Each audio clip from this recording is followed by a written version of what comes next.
Halo, hari ini habis bikin kue, capek, panas, tapi tetap harus bikin makan malam. Nah, makan malam hari ini tetap akan saya sharing ya, karena hari ini saya mau bikin ala-ala Padang, ala-ala masakan Padang. Kita mau bikin dendeng pakai cabai hijau. Di sini saya pakai dendengnya, dendeng daging sapi yang pakai bagian sengkel, karena di sini di rumah sukanya dengan daging yang ada urat-uratnya. Ini 1 kilo, udah saya minta bapak tukang dagingnya tadi diirisin tipis-tipis, agak lebih tipis daripada dendeng atau empal yang biasa saya bikin, karena nanti setelah direbus akan digoreng sebentar, terus kita kasih lagi bumbu dengan cabenya semua cabai hijau. Ini daging 1 kilo yang udah dibersihin, nanti direbus dengan air kelapa. Ini saya pakai air kelapa kurang lebih 1,5 liter. Nanti kita bikinin bumbunya. Nah, bumbu untuk ngegodok dagingnya itu ada 5 siung bawang putih. Nanti dihaluskan ya bawang putih bareng sama ini 1 sendok makan ketumbar yang saya sangrai. Nanti saya sangrai sebentar biar keluar wanginya, dengan 30 gram lengkoas nanti digeprek aja, sama 20 gram jahe. Nah, ini jahe, bawang putih, ketumbar itu bisa dihaluskan. Nah, bumbu daunnya di sini saya pakai 3 lembar daun jeruk, 5 lembar daun salam, terus 1 batang serai nanti akan digeprek, sama 1 lembar daun kunyit disimpul. Kita akan masukkan, kita godok bareng sama dagingnya selama kurang lebih 1 jam atau sampai dagingnya empuk. Nah, setelah dagingnya empuk nanti akan kita goreng biar ada wangi-wangi gorengnya aja sampai dia kecoklatan. Setelah itu nanti kalau ini udah siap dimasak, baru bumbu cabai hijaunya kita siapin. Jangan disiapin dari sekarang karena cabai hijau itu kalau dihancurkan biasanya dia cepet hitam. Untuk ngebantu biar cabai hijaunya nggak cepet hitam, saya punya jeruk nipis. Nanti kita peresin sedikit jeruk nipis biar warna cabenya akan tetap jadi hijau. Nah, bumbunya untuk cabai hijaunya ini di sini saya pakai 250 gram atau 1/4 kilo cabai keriting hijau dengan cabai gedenya. Ini kalau mau yang lebih pedas lagi atau lebih ekstrim lagi boleh ditambahin cabai rawit hijau, dengan 10 siung bawang merah, terus ada 3 lembar daun jeruk, sama saya pakai di sini 3 buah tomat hijau. Sekarang selain daging cabai hijau, saya juga mau bikin ini temennya gulai nangka ya. Gulai nangka biasanya juga ditambahin dengan kol sama kacang panjang. Jadi nanti saya mau bikin gulai nangka ala Padang. Bumbu-bumbunya di sini saya pakai ada 10 siung bawang merah, terus 3 siung bawang putih, ini lumayan besar ya bawang putihnya, 30 gram jahe, ada 20 gram lengkoas nanti tinggal digeprek, 1 batang kunyit, ada 10 buah kemiri. Terus di sini saya juga pakai cabai keriting, 10 buah cabai keriting, ada daun kunyit, terus 5 lembar daun salam, 3 lembar daun jeruk, sama 1 batang serai, serta saya tambah 5 biji nih, ada kapulaga. Ya, kan suka ada asam-asamnya. Ini saya pakai asam kandis, 3 biji asam kandis. Nah, kuahnya biar dia gurih, kalau yang punya kaldu daging bisa dikasih kaldu daging, atau kalau punya tetelan atau daging-daging lemaknya bisa juga dicampurin. Kalau saya kebetulan saya punya kaldu daging, nanti saya pakai kaldu daging, dan 1 buah kelapa yang udah diambil santan kentalnya. Ya, oh iya, sama ketumbar jinten kira-kira 1 sendok teh untuk gulai nangkanya. Nah, seperti biasa semua bahan-bahan ini akan saya siapin untuk siap kita bisa masak. Sebelum melakukan segala sesuatu, sertakanlah Tuhan agar apapun yang tanganmu kerjakan, Tuhan buat berhasil. Dan dalam hal ini kita memasak agar makanan ini juga diberkati dan bisa jadi berkat, paling enggak untuk orang-orang yang tinggal bersama dengan kita. Nah, ini sekarang kita kerjain dagingnya dulu. Ini dagingnya udah dicuci, sekarang kita masukin bumbu-bumbunya. Ini saya udah giling ya, bawang putih, ketumbar jinten, sama jahe, dihaluskan.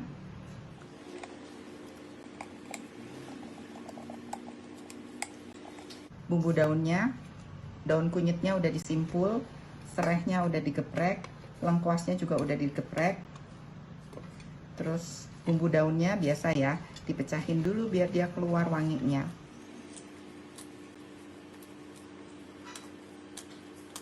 Nah, ini air kelapanya kita bisa masukin.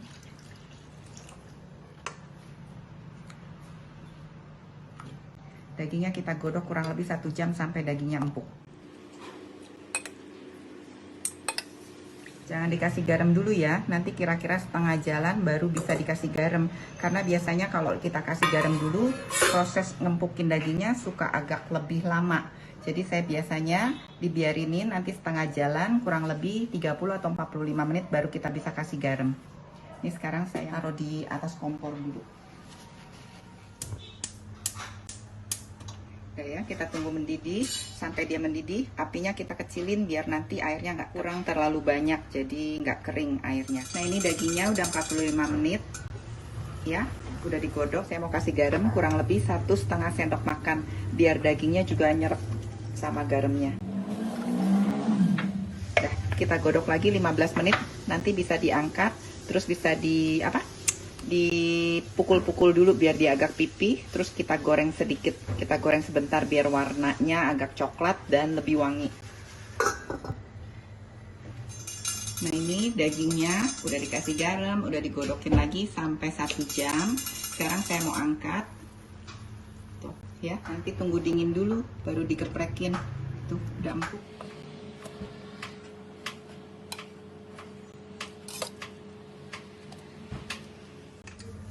Nah, ini dagingnya tadi udah digeprekin ya, udah dibantu geprekin sama si mbaknya. Ini sekarang kita siap goreng. Gorengnya nggak usah lama-lama, gorengnya dia asal ada keluar wanginya dan agak kecoklatan aja.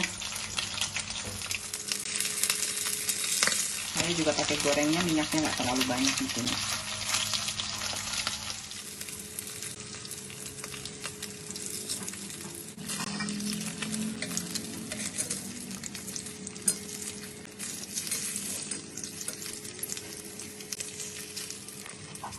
Udah cukup kayak gini aja, kuning-kuning sedikit dan udah keluar wanginya. Udah kayak gini kita bisa angkat. Nah, nanti kita gorengin semua ya dagingnya sampai semuanya kuning. Jangan sampai garing karena ini memang dendengnya nggak dendeng garing, jadi dendengnya agak basah-basah gitu. Ini udah bisa diangkat. Udah ya, semuanya digorengin. Nah, sekarang kita mau selesaikan masak dagingnya. Ini dagingnya udah digoreng ya, nggak terlalu garing, tapi dia udah coklat. Terus cabenya ini juga udah ditumbuk kasar. Ini saya kasih jeruk nipis sedikit biar nggak terlalu pucat. Nanti kalau udah ditumis dia biasanya suka hitam. Nah, ini bawangnya juga udah ditumbuk kasar. Tomatnya, tomat hijaunya diiris tipis-tipis kayak gini. Ini daun jeruknya juga udah dicuci bersih. Sekarang wajannya kalau udah panas, kita bisa langsung proses memasak untuk menyelesaikan si daging cabai hijau ini. Kalau wajannya udah panas, kalau ada yang punya minyak bekas tapi masih bersih, ini bisa dipakai. Ya, masih bening. Terus memang minyaknya agak banyak, ini kurang lebih 1 cup. Kita tunggu minyaknya panas banget baru bisa kita masukin karena proses masaknya nanti cepet, nggak boleh lama-lama. Jadi biar cabenya juga semua tomat-tomatnya masih seger. Nah, ini kalau minyaknya udah panas banget bisa kita masukin bawang merahnya.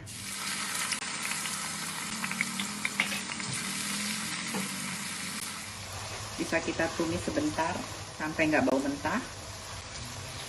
Ini bawangnya udah nggak bau mentah, sekarang kita masukin cabenya.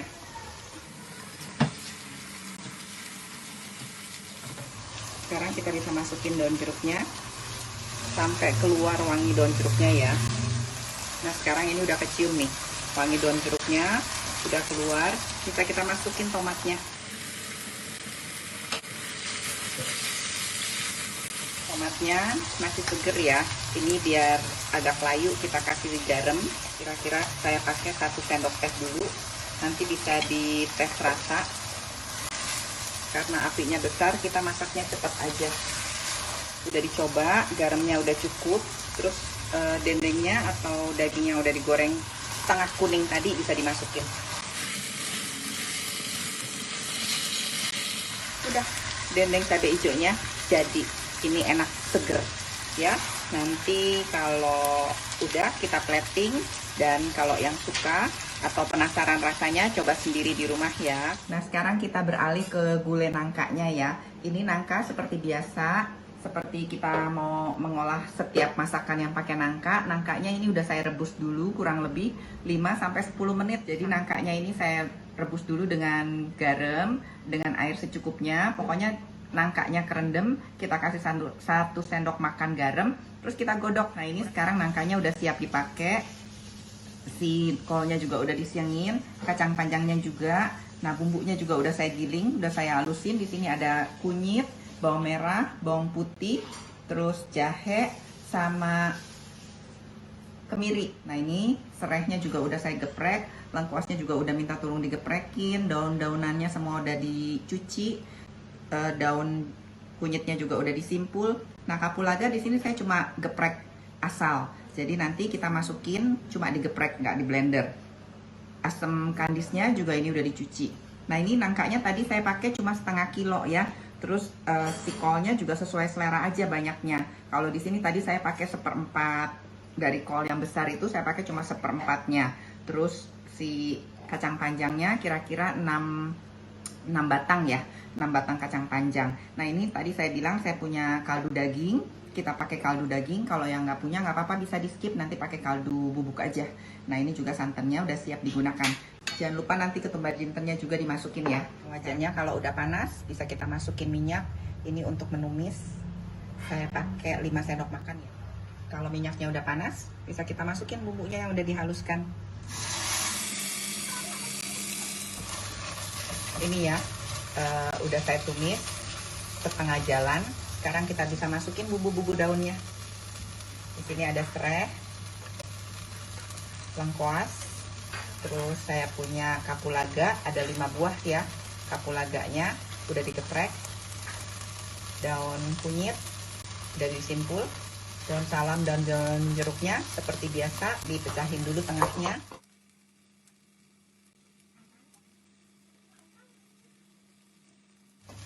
Sama asam kandis kita tumis sampai dia wangi, sampai matang semua.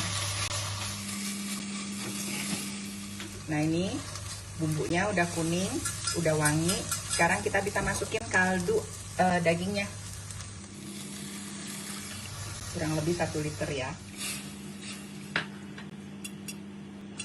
Nah kalau airnya udah masuk jangan lupa ketumbarnya, karena ini ketumbar saya kan udah matang, udah disangrai, jadi udah wangi. Saya nggak tumis, jadi kita masukin aja kurang lebih 1 sendok teh. Nah nanti kalau udah mendidih bisa kita masukin nangkanya. Ini saya tunggu dia mendidih dulu ya, kita tutup biar mendidihnya lebih cepat. Terus sudah mendidih, sekarang kita bisa masukin nangkanya.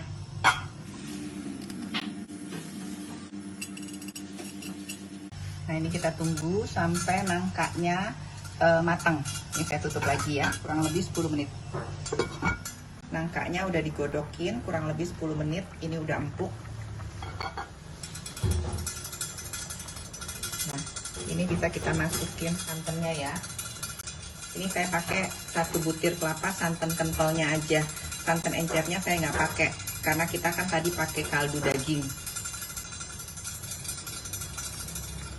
Kalau udah masuk santan bisa diaduk-aduk biar dia nanti santannya nggak pecah. Terus bisa kita kasih bumbu.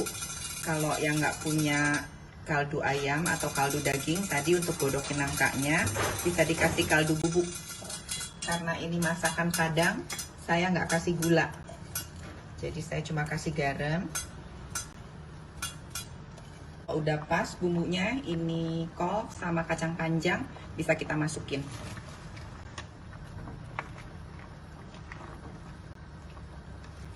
Udah, ini sayur nangka ala restoran Padangnya udah jadi. Kalau udah masuk kol sama kacang panjang, gak usah digodok terlalu lama lagi ya. Udah, ini bisa nanti kalau udah semua bumbunya pas, tinggal kita hidangin.